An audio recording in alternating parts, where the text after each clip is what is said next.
Terima kasih Anda masih bersama kami. Bagi Anda yang baru saja bergabung, kami hadirkan kembali 3 berita utama hari ini. Diduga salah paham, seorang pria di kota Palembang jadi korban penganiayaan pengemudi ojek daring.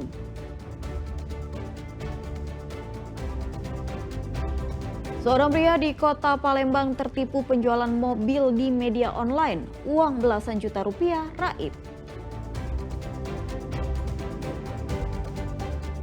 Seorang lansia berusia 80 tahun di Kabupaten Ogan Ilir hidup dalam gubuk kecil seorang diri.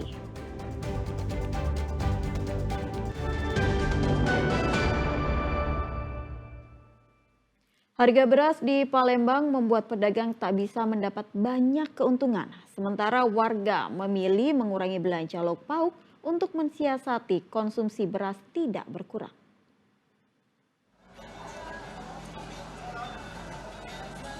Pedagang beras kini hanya dapat mengambil keuntungan Rp500 per kilogram. Ya, inilah yang dirasakan Diana sebagai pedagang kebutuhan pokok yang sudah berjualan sejak 6 tahun terakhir. Sejak beberapa bulan terakhir, harga beras di pasar Sekipujung Palembang dinilainya tergolong mahal. Beras premium seharga Rp16.000 per kilogram dan beras medium Rp14 sampai Rp15.000 per kilogramnya. Diana mengaku mahalnya harga beras menjadi persoalan dalam mematok keuntungan. Per karung yang berisi 20 kg beras, Diana mendapat keuntungan sebesar Rp4.000. Nilai ini dianggap belum sebanding dengan modal yang ia keluarkan. Namun hal itu harus dilakukan agar usahanya tetap berjalan dan tidak memberatkan pembeli. Beras yang dijual diambil dari 2 agen di kawasan Kemuning Palembang dan Acapkali dikenakan biaya pengantaran. Kebanyakan masyarakat membeli beras premium karena harganya yang selisih sedikit dengan beras medium, serta tekstur beras yang terbilang pulen. Kalau bisa kan, ya yang namanya beras kan makanan sehari-hari. Kalau bisa kan lebih murah lah, di bawah standar lah. Janganlah itu 15-16 itu kan masih mahal itu. Kalau bisa 12 pemerintah itu kan kasihan kan.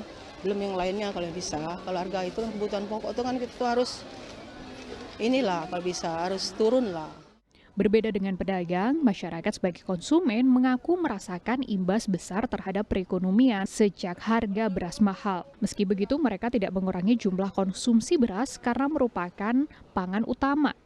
Kebanyakan masyarakat mengurangi belanja lauk pauk agar dapat menutup pengeluaran terhadap beras dan memilih membeli beras secara eceran setiap hari.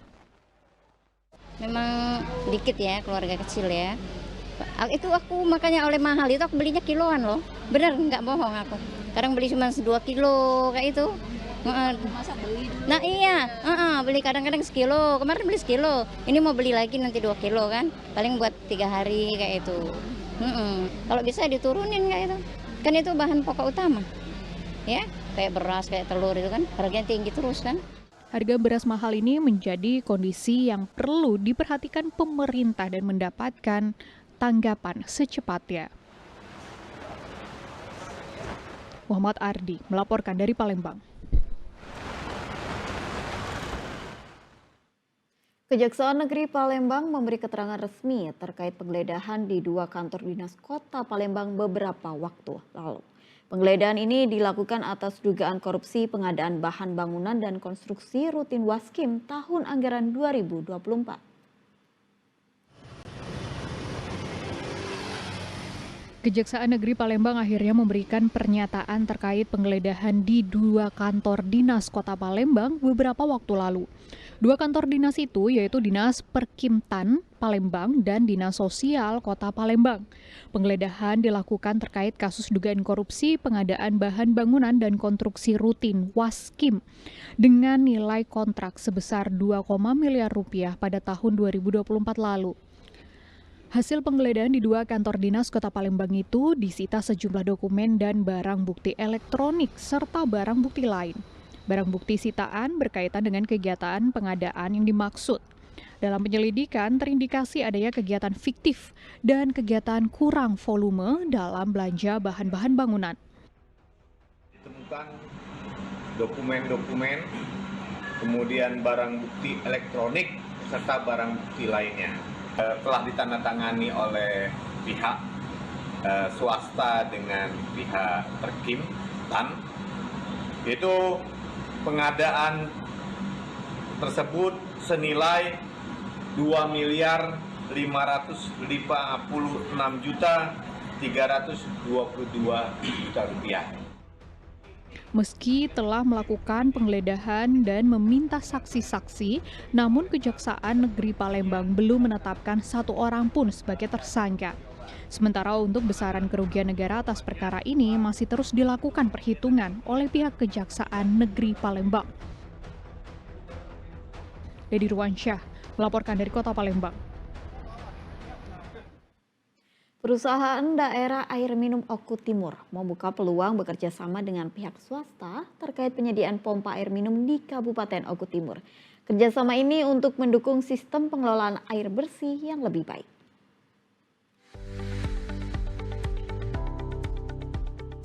Pendistribusian air bersih dengan efisien energi. Itulah yang membuat PDAM Ogan Komering Ulu memilih penggunaan pompa air modern ini. Alat ini dipilih setelah melakukan beberapa kali kajian. Dengan menggunakan alat baru ini diharapkan dapat meningkatkan pelayanan distribusi air bersih pada masyarakat. Terkait pengadaan penyediaan pompa air bersih, pihak PDAM membuka peluang untuk bekerja sama dengan pihak swasta. Namun, pihak PDAM Oku Timur memastikan setiap kerjasama akan ditindaklanjuti secara hati-hati dan melalui proses evaluasi menyeluruh. Kalau ada kerjasama dengan pihak ketiga atau ada pembangunan, insya Allah dari CP Group bisa membantu menawarkan daripada produk tersebut, dan kami sangat berterima kasih atas kunjungan tersebut. Akan tetapi kami juga masih tetap akan melihat daripada mutu hasil produknya. PDAM Oku Timur sendiri akan terus bebenah dan meningkatkan standar pengelolaan air bersih di Kabupaten Ogan Komering Ulu Timur, sehingga penyediaan pasokan air menjadi stabil. Dedi Ruansyah melaporkan dari Ogan Komering Ulu Timur. Seorang lansia berusia 80 tahun di Desa Palu, Kabupaten Ogan Ilir hidup dalam kondisi memprihatinkan. Ia tinggal seorang diri di dalam gubuk kecil yang rapuh. Berikut liputan selengkapnya.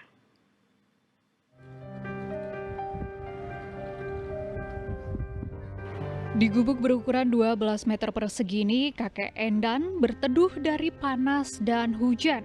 Sebagian kayu penahannya mulai tampak rapuh. Bangunan ini berlokasi di Desa Palu, Kecamatan Pemulutan, Kabupaten Ogan Ilir. Mirisnya di saat hujan turun, air akan masuk ke dalam gubuk yang disebabkan semua atapnya telah bocor. Kakek berusia 80 tahun itu harus bertahan hidup seorang diri tanpa ada keluarga yang menemaninya. Kakek Endan mengaku dulunya ia pernah mendapatkan bantuan dari pemerintah desa setempat. Namun sudah beberapa tahun terakhir dirinya tidak pernah merasakan lagi ada bantuan. Kalau hujan mak mana malam? Sini lah, tidak kemana-mana. Tidak. Oh. Terus makannya dengan apa tadi? Makan pakai Iwa, hasil mancing. mancing kadang beli. Untuk dapat bertahan hidup, kakek Endan mendapat bantuan dari tetangga sekitar dan menjual ikan dari hasil memancing di kolam yang tidak jauh dari rumahnya. Di usianya yang telah sepuh, kakek Endan berharap bisa hidup dengan tenang tanpa harus merepotkan dan mengganggu orang lain. Dedi Ruansyah melaporkan dari Kabupaten Ogan Ilir.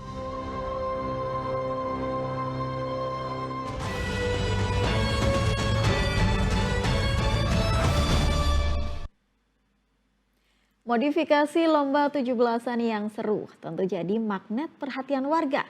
Salah satunya lomba panjat pinang. Aksi peserta pun memancing gelak tawa warga.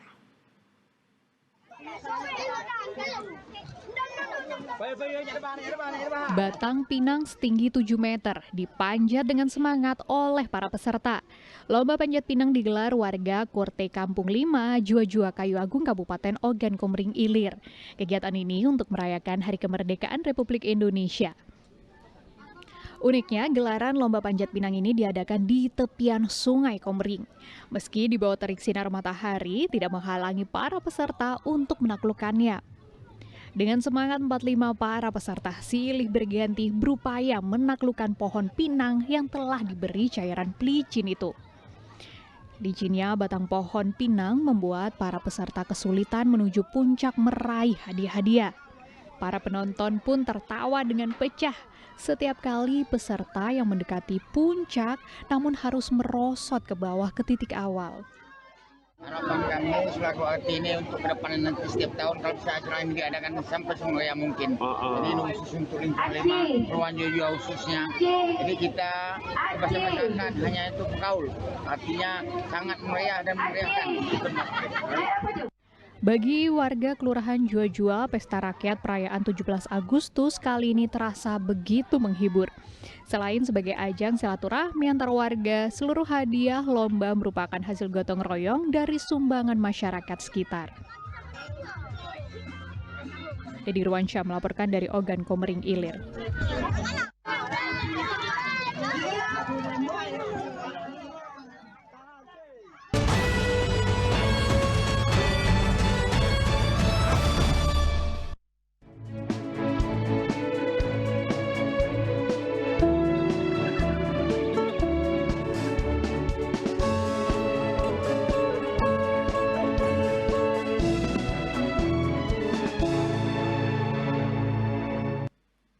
Laporan tadi mengakhiri berita Sumatera Selatan hari ini. Jangan lupa pastikan Anda subscribe channel YouTube Liputan 6 SCTV Daerah. Saya Tabita Putri, berterima kasih atas perhatian dan kebersamaan Anda. Selamat beraktivitas dan sampai jumpa.